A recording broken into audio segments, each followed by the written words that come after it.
अभी मजा आएगा ना भिड़ो। नमस्कार साथियों, 2026 में यदि आप जुलाई के बाद रिटायरमेंट जाने वाले हैं तो ये वीडियो आपके लिए बहुत ही इम्पोर्टेंट है। इस वीडियो में हमने पूरा डिटेल बताया है कि आपको टोटल पैसा कितना मिलेगा, एजीआई से कितना मिलेगा, ग्रेजुटी कितना मिलेगा, अगर आपकी लीव इनकेसमेंट 300 दिन की अगर है तो आपको कितना पैसा मिलेगा। इस वीडियो में पेंशन बिक्री से कोई लेना देना नहीं है। हमने इस वीडियो में पेंशन बिक्री का जिक्र नहीं किया है और ना ही आपको पेंशन बिक्री करना है। तो आपको एक मोटा मोटा तौर पर मैं बताऊंगा कि आपको लगभग 40 से 50 लाख रुपए मिलने वाला है और साथ ही आपकी पेंशन कितनी होने वाली है और आपकी 8वें वेतन आयोग में जो बेसिक पे है वह कितनी होने वाली है। साथ ही एमएसपी पर भी बात करेंगे कि एमएसपी भी अगर बढ़ गई तो आपको उसका कितना बेनिफिट मिल जाएगा, क्लास पे कितनी होने वाली है और डीए कितना % आपको मिलने वाला है। पूरी जानकारी आज के इस वीडियो में आप देखने वाले हैं। तो अगर रिटायरमेंट जा रहे हैं तो इस वीडियो को गौर से देख लेना और आपको कैलकुलेशन करके भी दिखाऊंगा। साथ ही भाइयों एक निवेदन है, यदि आपको कोई भी पर्सनल जानकारी चाहिए तो चैनल को ज्वाइन करें और अपने हिसाब से अपना प्लान चुनें और आप हमसे डायरेक्ट संपर्क करें। और जो लोग अभी चैनल पर नए हैं और जिन्होंने अभी तक भाई का चैनल सब्सक्राइब नहीं किया है तो उनसे निवेदन है कि चैनल को जरूर सब्सक्राइब कर लें, बेल आइकन को ऑल पर प्रेस कर दें जिससे आने वाले हर वीडियो की अपडेट आप तक पहुंचती रहे। दोस्तों ये चैनल का कोई भी पैसा नहीं लगता, फ्री ऑफ कॉस्ट है। सब्सक्राइब करना, एक बार सब्सक्राइब करना है और हर बार वीडियो को वॉच करना है। चलिए दोस्तों बिना समय वेस्ट किए हुए वीडियो करते हैं स्टार्ट। तो यहाँ पर आप देख सकते हैं दोस्तों, ये हमने जो है 6वें वेतन आयोग से लेकर के आपकी बेसिक पे निकाली है, यानी ये कैसे निकल के आई है हम उसके भी बारे में बात करेंगे। उसके साथ में अगर आपकी एमएसपी बढ़ जाती है तो 15,500 के हिसाब से हमने यहाँ पर एमएसपी को कैलकुलेशन किया है। क्लास पे 730 रुपए के हिसाब से कैलकुलेशन किया है और डीए को 10% के हिसाब से कैलकुलेशन किया है। जैसे कि दोस्तों अभी 8वें वेतन आयोग में चल रहा है कि फिटमेंट फैक्टर क्या होने वाला है। अभी सबसे बड़ा जो चल रही है फिटमेंट फैक्टर की, तो यहाँ पर 45,400 आप देख सकते हैं। ये हवलदार की वो सैलरी है जो कि हवलदार की लगभग 22 साल और 23 साल समथिंग कंप्लीट होने वाली है। 24 में वह कलर सर्विस करके रिटायरमेंट जाने वाला है। अगर उसकी 24 साल भी चल रही है तो उसकी मान के चलो सैलरी इतनी है, यानी एक बेसिक पे 45,400 रुपए है। अगर हम इस पे फिटमेंट फैक्टर इंटू 1 फॉन्ट और 6 जीरो भी लगाते हैं तो हमारी सैलरी समथिंग इतनी हो जाती है। यानी हम डबल यहाँ पर नहीं बता सकते, लेकिन अगर 45,400 पर फिटमेंट फैक्टर 1.60 लगाते हैं तो हमारी सैलरी इतनी हो जाती है। तो इसलिए आज के वीडियो में मैं आपको इतनी बेसिक पे के ऊपर ही कैलकुलेशन करके दिखाऊंगा, क्योंकि हम 2.86 पर नहीं जाने वाले हैं। हम सिर्फ 1.60 पर ही आपको पूरा कैलकुलेशन करके दिखाएंगे। तो चलिए दोस्तों अब वीडियो को करते हैं स्टार्ट। सपोज कीजिए आपकी 72,200 ये आपकी बेसिक हो गई, प्लस आपकी जो एमएसपी है 15,500 हो गई, प्लस 730 यहाँ पर आपका जो क्लास पे है वह 730 रुपए हो गया। अब इसको हमको मिला करके टोटल पैसा जो हमारा बनता है वह बनता है बराबर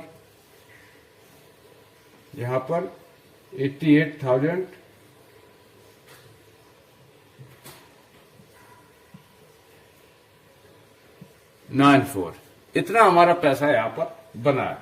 अब हम इस पैसे को 10% डीए से कैलकुलेट करेंगे इंटू 10%, तो ये हमारा पैसा बन गया 97,783 रुपए, यानी मेरी एक न्यूनतम पेमेंट ये निकल के आ गई। अब हमको इसके ऊपर पेंशन लेना है, तो अगर मुझे इसके ऊपर पेंशन लेना पड़ेगा तो सबसे पहले मैं आपको बताता हूं कि आपकी पेंशन कितनी बनने वाली है, क्योंकि जब तक हमको ये पता नहीं चलेगा कि हमारी पेंशन कितनी बनने वाली है तब तक हम आगे नहीं बढ़ सकते। इसलिए सबसे पहले मेरे को पता होना चाहिए कि मेरी पेंशन हर महीना अकाउंट में कितनी आएगी, यानी इसमें 10% डीए भी इंक्लूड है उसके साथ में। तो ये जान लेना आपके लिए बहुत ही जरूरी है। तो आपकी जो यहाँ पर पेंशन आएगी वह टोटल पेंशन, यानी बराबर टोटल पेंशन आपकी बन गई है 48,891 रुपया, यानी 48,891.50 ये तो आपकी मंथली आपके अकाउंट में पेंशन आने वाली है। यानी पहले अगर आपकी 40,000 रुपए बनती थी एक हवलदार की पेंशन, तो अभी 48,891 रुपए आपकी पेंशन बनने वाली। ये तो हम आपको दोस्तों 1.6 फिटमेंट फैक्टर के आधार पर बता रहा हूं। अगर सरकार ने 2.86 फिटमेंट फैक्टर ले लिया तो आपको पेंशन जाने में कितना बड़ा फायदा आप देख सकते हैं। अगर अभी के अगर 6 महीना की बात करूं तो आज के समय अगर 45,400 के हिसाब से अगर कैलकुलेशन करें तो एक हवलदार की जो पेंशन है वह लगभग 39,000 के समथिंग बन रही है। तो अभी आपको यहाँ पर कितना ये पेंशन बन गई है 48, मतलब यहाँ पर बनी है टोटल 48,891 रुपए। अभी हम बात करें कि आपको ग्रेजुटी कितनी मिलेगी। सबसे पहले हम इस पर बात करेंगे ग्रेजुटी पर। तो अभी हम ग्रेजुटी लेके चलते हैं। तो यहाँ पर आपकी जो ये टोटल अमाउंट आपका बना, अब हमें इस पर ग्रेजुटी निकालना है। तो ग्रेजुटी निकालने के लिए आपको क्या करना पड़ेगा, यहाँ पर आपको जो है डिवाइड करना पड़ेगा इनटू 24, यानी आप 24 साल सर्विस करके जा रहे हैं इसलिए इसको 24 से डिवाइड किया, प्लस 5 साल गवर्नमेंट अलग से जोड़ती है। तो यहाँ पर आपका टोटल ईयर्स हो गया 29, ठीक है। तो यहाँ पर 29 ईयर्स हो गया। अब 29 ईयर्स होने के बाद में आपको क्या करना है, इस अमाउंट को और इससे इंटू कर देना है। तो आपका टोटल अमाउंट यहाँ पर कितना बन गया 14,17,853 रुपए। ये आपको क्या मिलने वाला है, ये आपको ग्रेजुटी मिलने वाली है।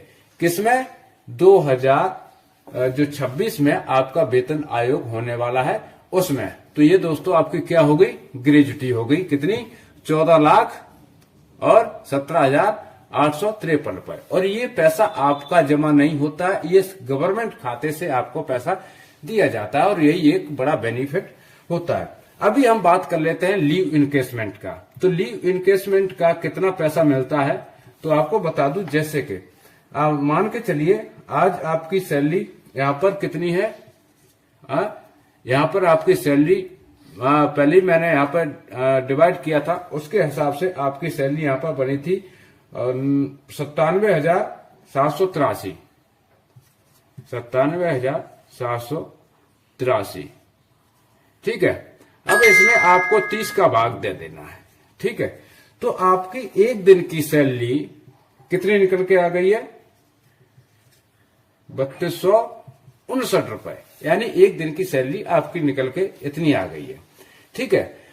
अभी आपको जब इसको इंटू 300, अगर आपकी 300 दिन की जमा है लीव तो बराबर कितना हो गया यहाँ पर, तो ये आपका हो गया 9,77,700, 9,77,700 रुपए। ये आपका क्या हो गया, लीव इनकेसमेंट का पैसा हो गया। अभी बात करते हैं कि आपका एजीआई।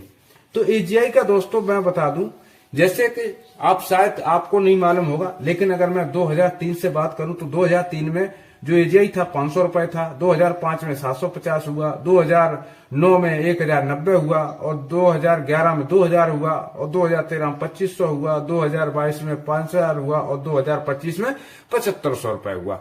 तो एजीआई के अलग अलग ये रूल चलते हैं, उसके ऊपर एजीआई जो आपको ब्याज देती है। तो आज के समय एजीआई की तरफ से आपको मिल रहा है, अगर मैं बात करूं, इससे आपको बेसिक से कोई लेना देना नहीं है कि बेसिक आपकी कितनी आ रही, उससे कोई फर्क नहीं पड़ने वाला। लेकिन इसका जो कैलकुलेशन है उसके हिसाब से आपका जो एजीआई अमाउंट है वह बन रहा है 11,88,000, ठीक है दोस्तों, 11,88,610 रुपए, यानी ये आपका अमाउंट बन रहा है टोटल। अभी इसमें आपका लीव इनकेसमेंट का हो गया और आपकी ग्रेजुटी का हो गया और एजीआई का हो गया। अब इसके अलावा अगर आपको पेंशन बिक्री करना होता तो उसका अलग से है। मैं यहाँ पर पेंशन बिक्री की बात नहीं कर रहा हूं कि अगर आप पेंशन बिक्री करते तो आपको कितना पैसा टोटल मिल जाता। तो मैं इसी के माध्यम से आपको बता रहा हूं कि अगर आपका टोटल पैसा कितना बन गया है, अभी इसको आप कैलकुलेशन कर लीजिएगा, यानी 14,17,853, 14,17,853 53 रुपए आपका ये किसका हो गया, ग्रेजुटी का हो गया। उसके बाद में आपका ये 9,77,700 आपका हो गया है पेंशन बिक्री का पैसा। तो पेंशन बिक्री का जब पैसा आप कैलकुलेशन करोगे तो सॉरी ये लीव बिक्री का पैसा हो गया है, यानी इतना आपका लीव का है, ये आपका एजीआई का है। तो इसको हम अब करते हैं कैलकुलेशन। तो कैलकुलेशन के हिसाब से अगर देखा जाए तो हमारा कितना पैसा टोटल बना है, तो वही चीज यहाँ पर आपको दिखाने की कोशिश करूंगा। और यहाँ पर आपको 14,17,853 और 9,77,700 9,77,700 9,70,000 और ये आपका है 11,88,610। तो इसको प्लस कर देना है, इन सभी को जोड़ देना है 11,88,610 रुपए। ठीक है, तो आपका ये बन गया टोटल यहाँ पर 35,84,000 और 163 रुपए 163 रुपए। ये आपका अमाउंट बन गया। अब इसमें आपका फंड नहीं है। अगर आपका फंड 0 है और आपका छुट्टी कितना है, 300 दिन की आपकी लीव जमा है, तो आप कितना पैसा ले जा सकते हैं, इतना पैसा ले जा सकते हैं। कितना, इतना। और जैसे कि मैंने आपको पहले ही बताया था कि आपका जो यहां पर टोटल इनकम कितनी होने वाली है, यानी 24 साल में अगर आप जा रहे हैं तो 35,84,000 रुपए आप ले जाने वाले हैं। और ये एक कोई कम अमाउंट नहीं है, एक मोटा अमाउंट है। और जो लोग 26 की बात कर रहा हूं, और 26 में इतनी सैलरी 100% होना ही होना, इससे ऊपर ही जाएगी, कम का कोई सवाल नहीं है। क्योंकि फिटमेंट फैक्टर मैंने 1.6 से कैलकुलेशन यहाँ पर किया है, और उस समय फिटमेंट फैक्टर क्या होगा ये नहीं हम कह सकते, लेकिन इसको हमने कितने से किया है, 1.6 से कैलकुलेशन यहाँ पे किया है। और आपकी यहाँ पर पेंशन कितनी महीने की बन गई, 48,891 रुपए। तो दोस्तों इतनी तो आपकी महीने की पेंशन बन गई। इतना पैसा आप अगर फंड में 0 है, फंड का मैंने कोई कैलकुलेशन नहीं किया, अगर आपका फंड 0 है तो आपको 35 लाख रुपए समथिंग, यानी अराउंड फिगर 36 लाख रुपए आप लेके चलिए, 36 लाख रुपए आप लेके जा सकते हैं 2008वें वेतन आयोग के बाद में। और हम आज शाम को लाइव आएंगे और उसमें आपको एजीआई कैलकुलेशन के बारे में बताएंगे, कैसे आपका ये 11,88,000 रुपए बना है। और मैं इस वीडियो में इसलिए नहीं बता रहा हूं साथी भाइयों, क्योंकि वीडियो बहुत लंबा हो जाएगा और ज्यादा वीडियो लंबा लोग देखते नहीं है। तो अगर ये जानकारी आपको पसंद आई हो तो वीडियो लाइक करें और दोस्तों के साथ में भी शेयर करें और चैनल को भी सब्सक्राइब करें। इसी के साथ लेता हूं आपसे अनुमति, मिलूंगा नेक्स्ट वीडियो में। तब तक के लिए सभी भाइयों को जय हिंद, जय भारत, वंदे मातरम।